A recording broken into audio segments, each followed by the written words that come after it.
Hello my friend, welcome to the Psychopedia. आज हम लोग स्टडी करेंगे ट्रायल एंड एरर थ्योरी, जिसे कनेक्शनिज्म भी कहते हैं, ठीक है, जो कि एडवर्ड ली थॉर्नडाइक ने दिया था।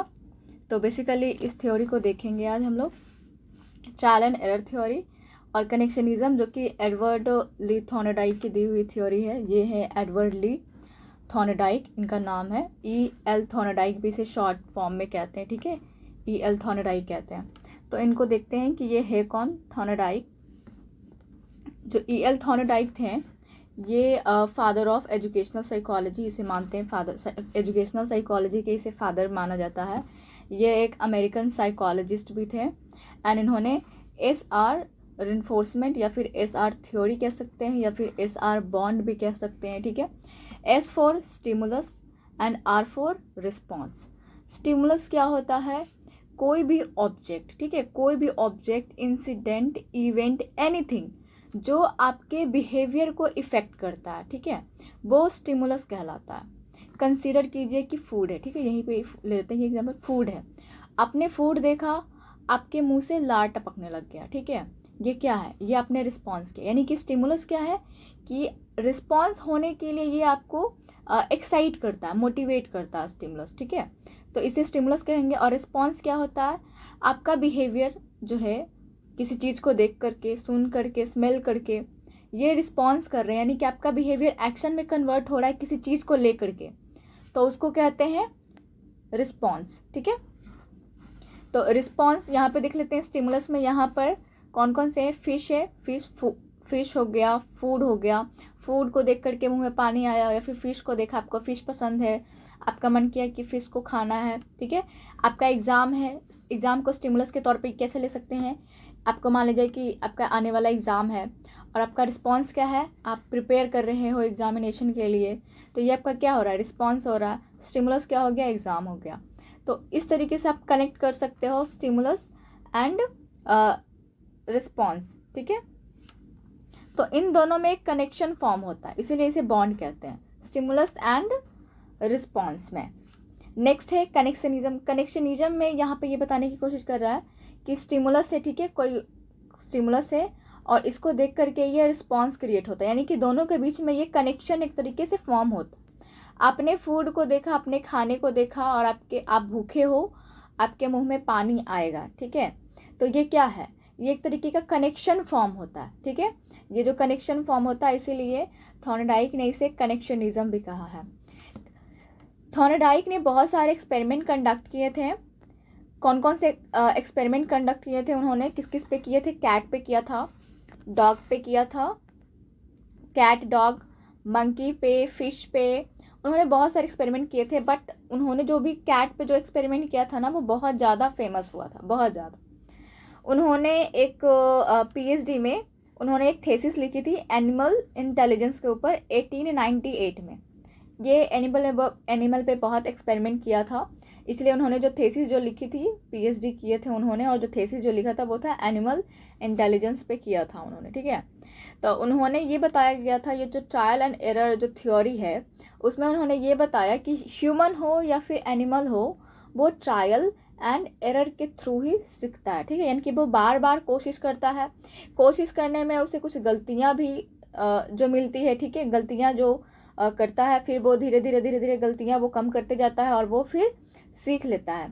जैसे कि एग्जामिनेशन को लेकर के देख सकते हैं कि आप बार बार एग्ज़ाम दे सकते हो, कोई कॉम्पिटिटिव एग्ज़ाम बार बार फेल होते हैं, फिर वो आप एरर को आइडेंटिफाई करते हो कि एरर कहाँ पे कर रहे हैं, कहाँ पे ऐसी गलतियाँ कर रहे हैं जिसके कारण एग्ज़ाम फेल कर गए।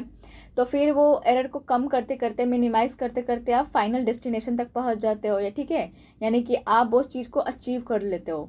तो यही है बेसिकली ट्रायल एंड एरर। इसका देखते हैं, जो कि ट्रायल एंड एरर पे थॉर्नडाइक ने एक्सपेरिमेंट भी किया था। जो उन्होंने एक्सपेरिमेंट किया था वो ये देखते हैं। ये बिल्ली है, ठीक है, इसे पजल बॉक्स कहते हैं। ये जो बॉक्स में जो है, इस बॉक्स का नाम है पजल बॉक्स, ठीक है। इसमें इस एक्सपेरिमेंट में देखते हैं कि एक बिल्ली है जो कि काफ़ी भूखी है, ठीक है, बहुत भूखी है, और इसकी जो है ना वो सिटकली लगी हुई है। जैसे देख सकते हैं कि जैसे कि ये कोई नॉब है, उसे ये दरवाज़ा ये बंद है, ठीक है। इसका जो पूरा का पूरा जो पजल बॉक्स है, इसका दरवाज़ा बंद है। बिल्ली बहुत भूखी है और बाहर में फ़िश रखी हुई है, ठीक है, प्लेट में। बट जो कैट है वो फिश को नहीं ले पा रहा है, क्योंकि ये फिश जो है वो कैट के जो पजल बॉक्स है उससे दूर है, ठीक है। तो यहाँ पे इसने ट्रायल क्या किया और एरर क्या हुआ, यहाँ पे ये देखते हैं। पहले तो कैट ने काफ़ी ट्राई किया, क्या क्या ट्राई किया, जैसे कि बाहर में ये हाथ निकाल करके देख रही थी, मतलब कि चुम पा रही है कि नहीं, वो उस चीज़ को ले पा रही है कि नहीं। फिर बाद में ये जो इससे जो अटैच था, ये जो यहाँ पे जो सिटकिनी देख सकते हैं, ठीक है, ये जो यहाँ पे अटैच है, तो ये उसको मतलब पहले तो इसने खूब उछला कूदा ताकि ये दरवाज़ा किसी भी तरीके से खुल जाए, ठीक है। पहले हाथ भी बाहर करने की कोशिश की, खूब उछली कूदी, बट कुछ नहीं हुआ। बट फाइनली क्या हुआ कि जब इसका इस पर हाथ पड़ गया धीरे से, और फिर ये धीरे धीरे ये खुलने लगा। जब ये खुल गया तो फिर जा कर के ये फ़िश को इसको फिर मिल गया, इसे फ़िश मिल गया, दरवाज़ा खुल गया, तो ऑब्वियसली ये बाहर निकल करके वो फ़िश खा ली। और यही जो एक्सपेरिमेंट जो था, यही एक्सपेरिमेंट रिपीट किया गया, ठीक है। तो कुछ एक्सपेरिमेंट में तो इसने बिल्कुल ये रैंडम मूवमेंट किया है, रैंडम मूवमेंट कैट ने क्या किया था, ये रैंडम मूवमेंट किया था कैट ने। फिर क्या किया, वो धीरे धीरे यानी कि ट्रायल जितना बढ़ते गया, एरर उतना ज़्यादा, जैसे कि देखते हैं ट्रायल बढ़ा, ठीक है, ट्रायल जैसे जैसे बढ़ता गया एरर उतना ही ज़्यादा कमता गया, ठीक है। और फाइनली कैट ने लर्न कर लिया कि ये जो सिटकिनी है, बस सिटकिनी को यहाँ से खोलना है, ठीक है, दरवाज़ा खुल जाएगा और फिर मुझे मछली मिल जाएगी, ठीक है। तो यही बेसिकली ट्रायल एंड एरर का एक्सपेरिमेंट हुआ था। अब देखते हैं कि थॉर्नडाइक ने कुछ लॉ दिए थे, 2 लॉ दिए थे लर्न करने के, कि कैसे लर्न करते हैं या फिर हमारा लर्निंग कैसे इन्फ्लुएंस होता है। उन्होंने कुछ लॉ दिए थे। तो 2 लॉ है बेसिकली, 2 लॉ है, primary law of learning and secondary law of learning. तो प्राइमरी लॉ ऑफ लर्निंग में क्या है, जो प्राइमरी लॉ ऑफ लर्निंग है वो है, फर्स्ट है रेडीनेस, ठीक है, रेडीनेस।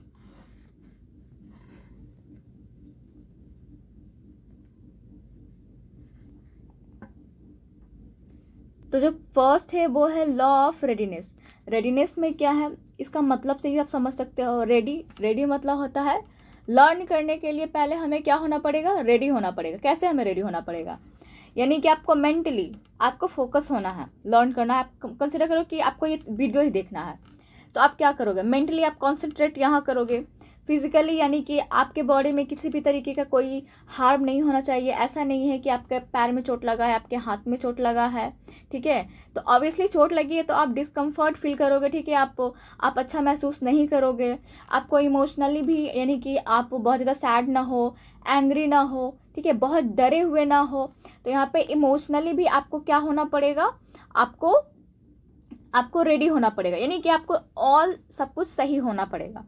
तब जाकर के आप क्या करोगे, आप अच्छे से रेडी हो पाओगे लर्न करने के लिए, ठीक है। इन सब के अलावा आपका मन भी होना चाहिए कि हाँ मुझे इस चीज़ में इंटरेस्ट है, तब मैं रेडी हूँ इस चीज़ को लर्न करने के लिए, ठीक है। कंसीडर करो कि आप रेडी ही नहीं हो, ठीक है, आप रेडी नहीं हो तो आप लर्न नहीं कर पाओगे, ठीक है। If they are not ready they will not learn well. अगर रेडी नहीं है तो वो लर्न नहीं कर पाएंगे। जैसे कि किसी बच्चे को पढ़ाई में मन नहीं लगना, उसका वो देख सकते हैं कि उसको मन है कि नहीं है, उसका रेडीनेस है कि नहीं है लर्निंग करने में, इस तरीके से। नेक्स्ट क्या है, लॉ ऑफ एक्सरसाइज। एक्सरसाइज मतलब कि प्रैक्टिस, ठीक है, रिपीटिशन ऑफ टास्क, यानी कि जितना ज़्यादा आप प्रैक्टिस करोगे लर्निंग कैपेसिटी या फिर जो भी इंफॉर्मेशन है वो उतना ज़्यादा रिटेन होगा। रिटेन यानी कि स्टोर कर पाएगा, ठीक है।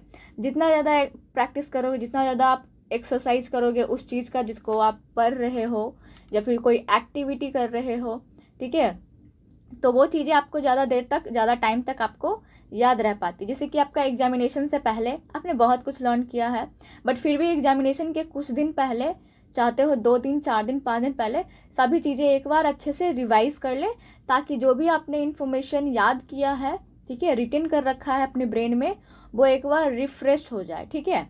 तो ये क्या होगा, जितना ज़्यादा आप प्रैक्टिस करोगे उतना ही ज़्यादा बेहतर होगी, ठीक है।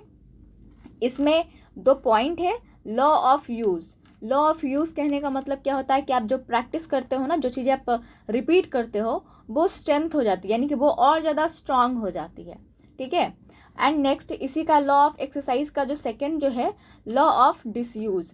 डिसयूज में क्या बता रहा है कि अगर आप लर्न नहीं करते हो, ठीक है, आप प्रैक्टिस नहीं करते हो, ठीक है, यानी कि आप प्रैक्टिस छोड़ देते हो, प्रैक्टिस एक दिन किया फिर 2-3 दिन कुछ दिन तक छोड़ दिया, डिसकंटिन्यू वे में आप प्रैक्टिस कर रहे हो, तो जो कुछ भी आपने लर्न किया है ना, जो कुछ भी आपने सीखा है, कोई भी एक्टिविटी या फिर कोई भी चैप्टर आपने सीखा है, वो धीरे धीरे आपको खुद महसूस होगा कि हाँ वो इन्फॉर्मेशन जो है वो भूलते जा रहे हो, ठीक है, वीक हो रहा है इन्फॉर्मेशन, वो लर्निंग वीक हो रहा है, ठीक है। तो ये है लॉ ऑफ डिसयूज। नेक्स्ट देख लेते हैं लॉ ऑफ यूज और लॉ ऑफ डिसयूज, ये प्रैक्टिस में ही आएगा, लॉ ऑफ प्रैक्टिस में आएगा, ठीक है, सॉरी लॉ ऑफ एक्सरसाइज में आएगा, उसी को बोल रहे हैं लॉ ऑफ प्रैक्टिस। नेक्स्ट देखते हैं law of effect. Law of effect क्या है, यानी कि सेटिस्फाइंग स्टेट क्या होगा, स्ट्रेंथ होगा बिहेवियर, वाइल डिससेटिस्फाइंग और annoying state weekend behaviour. Consider करो कि आपको कोई चीज़ें पसंद है तो आप वो एक्टिविटी कर रहे हो, ठीक है, क्यों, क्योंकि उससे आपको सेटिस्फैक्शन फील होता है, उससे आपको हैप्पी फील होता है, ठीक है, इसीलिए आप उस चीज़ को आप कर रहे हो। कंसिडर करो कि आप कोई एक्टिविटी है या फिर कंसिडर करो कि मैथ ही है या फिर कुछ और टास्क है जो कि आपको बिल्कुल भी पसंद नहीं हो, आप क्या करते हो, आप उस चीज़ के लिए बिल्कुल सैड फील करते हो, ठीक है, सैड फील करते हो, तो वो क्या होगा, वो इन्फॉर्मेशन तो आप वीक हो जाएगा ना, आपको पसंद नहीं है तो वो इन्फॉर्मेशन वीक हो जाएगा, याद नहीं रहेगा, डिससेटिस्फाइड फील होगा, अनॉयड फील होगा, आप चिढ़ जाओगे। तो इफ़ेक्ट भी मैटर करता है कि कोई चीज़ आप पढ़ रहे हो या फिर सीख रहे हो तो उसका आप पे क्या इफेक्ट पड़ रहा है, आप सेटिस्फाइड हो या फिर डिससेटिस्फाइड हो। सेटिस्फाइड हो तो वो और आपको अच्छा लगेगा कि हाँ इस चीज़ को मैं और अच्छे से समझना चाहता हूँ या चाहती हूँ, और अगर आपको वो अच्छा नहीं लग रहा है, मतलब अनोइंग फील हो रहा है, तो वो इन्फॉर्मेशन क्या हो सकता है, वो वीक हो सकता है, ठीक है, यस। नेक्स्ट देखते हैं सेकेंडरी लॉ ऑफ लर्निंग। तो थॉर्नडाइक ने कुछ सेकेंडरी लॉ ऑफ लर्निंग भी बताया था, जैसे प्राइमरी में तो बेसिकली 3 था, एंड नेक्स्ट देखते हैं सेकेंडरी लॉ ऑफ लर्निंग। तो नेक्स्ट जो है वो लॉ ऑफ इंटेंसिटी इसको बोलते हैं, law of intensity of stimulus. इसका मतलब क्या है कि जैसे कि कोई ऑब्जेक्ट, कोई स्टिमुलस है, उसकी इंटेंसिटी आप में कितना है, ठीक है, उस चीज़ को पाने के लिए।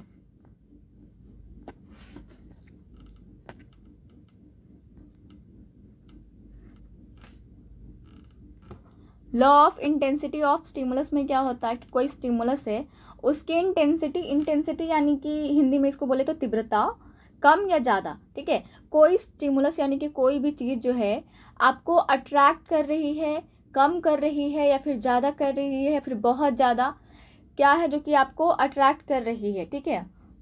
तो इससे भी मैटर करता है कि आप उस चीज़ को लर्न करना चाहोगे या फिर लर्न करना नहीं चाहोगे।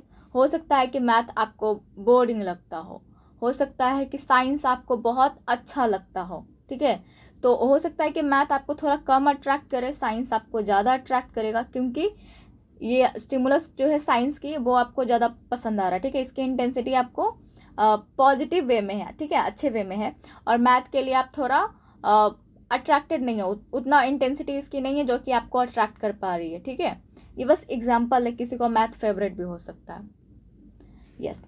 नेक्स्ट जो है law of primacy. Law of primacy में क्या होता है, प्राइमेसी कहने का मतलब होता है कि प्राइमरी या फिर फर्स्ट इसको बोल सकते हैं, यानी कि जो चीज़ें आपने पहली बार इसको आपने लर्न किया है, ठीक है, फर्स्टली चीज़ें।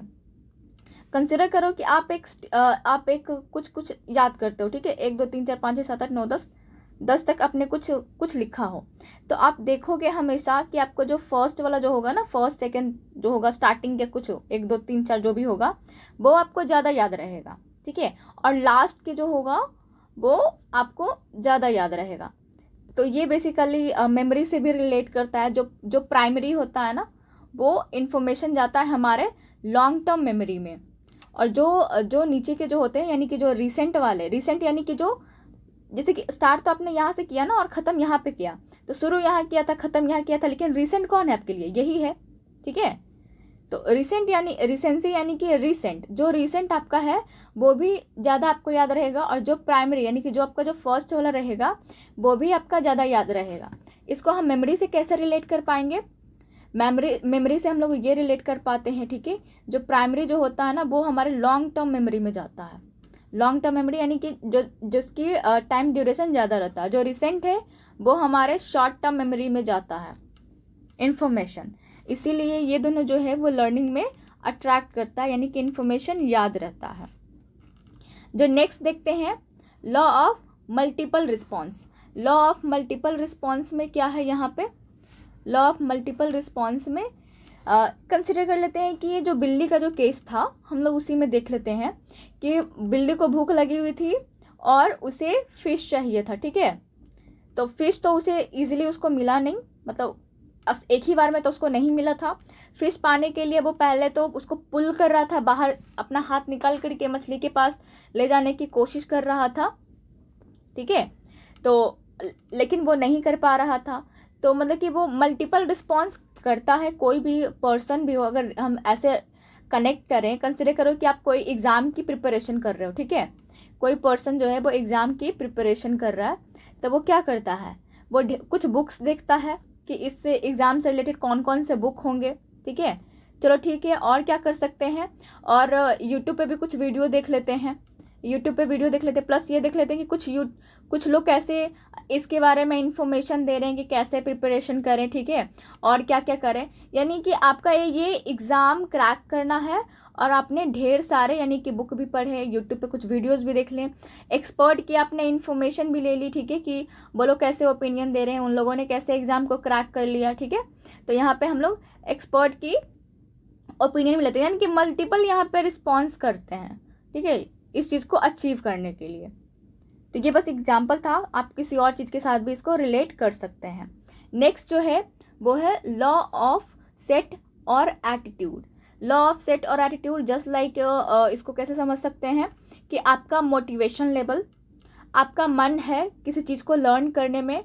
कंसीडर आपको पेंटिंग पसंद है, कोई आपको डांसिंग पसंद है, आपको IAS बनना है, तो मतलब जिस चीज़ के लिए आपका एटीट्यूड पॉजिटिव है ना वो आपको अट्रैक्ट करेगा ज़्यादा, उस चीज़ को लर्निंग करने के लिए आपको ज़्यादा से ज़्यादा अट्रैक्ट करेगा, ठीक है।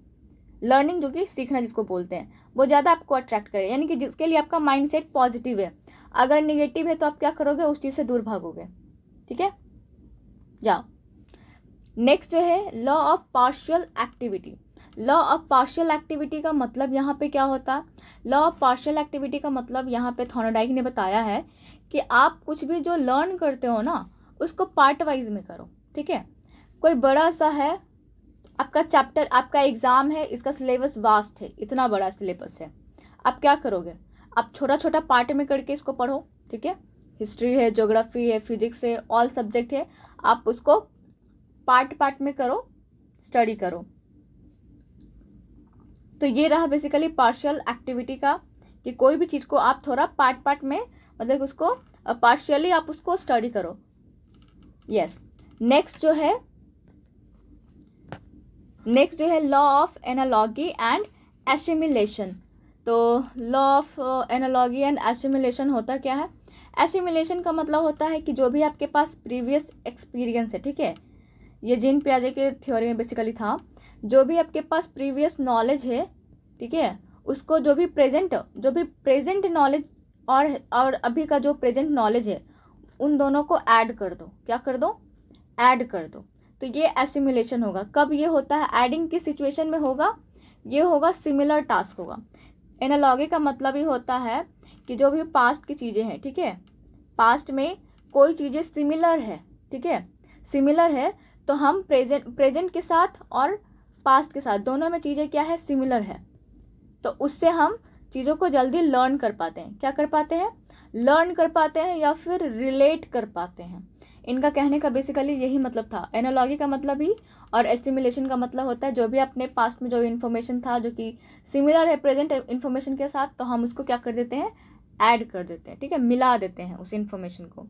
नेक्स्ट क्या है, लॉ ऑफ एसोसिएटिव शिफ्टिंग में क्या करना होता है, लॉ ऑफ एसोसिएटिव शिफ्टिंग में कंसिडर करते हैं इसमें होता क्या कि एक सिचुएशन है, एक सिचुएशन में आपने कोई पर्टिकुलर रिस्पॉन्स किया, तो कोई फिर नेक्स्ट कोई ऐसा कुछ वैसा ही सिमिलर कुछ सिचुएशन आता है, ठीक है, तो उस सिमिलर सिचुएशन में भी आपने जो लर्न किया था उसको शिफ्ट कर दिया, ठीक है, कंसीडर करते हैं कि हम लोगों ने कैट का जो एक्सपेरिमेंट देखा था तो उसको पजल बॉक्स में कैट को रख दिया गया था, ठीक है। तो कंसीडर करते हैं कि पजल बॉक्स के अलावा कुछ किसी और चीज़ में जब कैट को रखा जाएगा तो कैट ये सोचेगी ज़रूर कि यहाँ पे भी कोई ऐसा सिटकिनी होगा, ऐसा कोई नॉब होगा यानी कि बटन होगा जहाँ से प्रेस करने के बाद दरवाज़ा खुल जाएगा और उसे वो फूड मिल जाएगा। तो एसोसिएटिव शिफ्टिंग में यही होता है कि एक सिचुएशन का जो भी आपने लर्न किया, ठीक है, एक सिचुएशन में जो लर्न हुआ है, यानी कि जो एक सिचुएशन में जैसा जो रिस्पॉन्स किया है, ठीक है, वो रिस्पॉन्स नेक्स्ट सिचुएशन जो आएगा उस सिचुएशन में भी सेम रिस्पॉन्स करना, ठीक है। इसी को लॉ ऑफ एसोसिएटिव शिफ्टिंग कहते हैं। नेक्स्ट देखते हैं एजुकेशनल इम्प्लीकेशन। एजुकेशनल इम्प्लीकेशन क्या है इस ट्रायल एंड एरर थ्योरी का, तो वो ये देखते हैं कि इस थ्योरी के थ्रू क्या क्या स्टूडेंट को बेनिफिट हो सकता है या फिर एक लर्नर को क्या क्या बेनिफिट हो सकता है। तो पहले तो कि लर्न करने के लिए क्या करना पड़ेगा, रेडी होना पड़ेगा, यानी कि मोटिवेट होना पड़ेगा, इमोशनली, फिजिकली, मेंटली क्या होना पड़ेगा, रेडी होना पड़ेगा, ठीक है। प्रैक्टिस करना पड़ेगा उस चीज़ को, लर्निंग को मेंटेन करना है तो इन्फॉर्मेशन को स्टोर करके रखना है तो प्रैक्टिस करना पड़ेगा, क्योंकि प्रैक्टिस करने से क्या होता है, पीपल परफेक्ट बनते हैं। जैसे सुना होगा हम लोगों ने, practice makes person perfect. The effect of reward and punishment. Next जो है द इफेक्ट, हम लोगों ने जो इफेक्ट देखा था लॉ ऑफ इफेक्ट, यानी कि क्या इफेक्ट पड़ता है, सेटिस्फैक्ट्री या फिर डिससेटिस्फैक्ट्री। तो इसको स्टूडेंट पे कैसे अप्लाई कर सकते हैं, रिवॉर्ड या फिर पनिशमेंट के तौर पे। देखो रिवॉर्ड, अगर किसी स्टूडेंट को रिवॉर्ड देते हैं, रिवॉर्ड यानी कि कोई प्राइज़, ठीक है, जैसे कि मान लिया जाए कि स्टूडेंट क्लास में फर्स्ट आया तो उसे रिवॉर्ड देते हैं। रिवॉर्ड मतलब उसे तो कुछ तोहफे में भी दे सकते हैं, कुछ मेडल दे सकते हैं, या फिर उसको वर्बली सिर्फ तारीफ़ भी कर सकते हैं कि वाह तुमने बहुत अच्छा परफॉर्मेंस किए तो नेक्स्ट टाइम भी अच्छे से परफॉर्मेंस करना, ठीक है, इस तरीके से भी। एंड पनिशमेंट में क्या है कि पनिशमेंट का यूज़ करना, यानी कि बच्चे के ऊपर ज़्यादा पनिशमेंट देंगे तो बच्चे मिसगाइड हो सकते हैं, ठीक है। तो इस तरीके से लॉ ऑफ इफेक्ट का भी यहाँ पे एजुकेशनल इम्प्लीकेशन में यूज़ देखा गया, रेडीनेस का, प्रैक्टिस का। तो आई होप मेरा ये वीडियो आपको पसंद आया हो। नेक्स्ट वीडियो में हम लोग फिर मिलेंगे, तब तक के लिए bye bye and take care.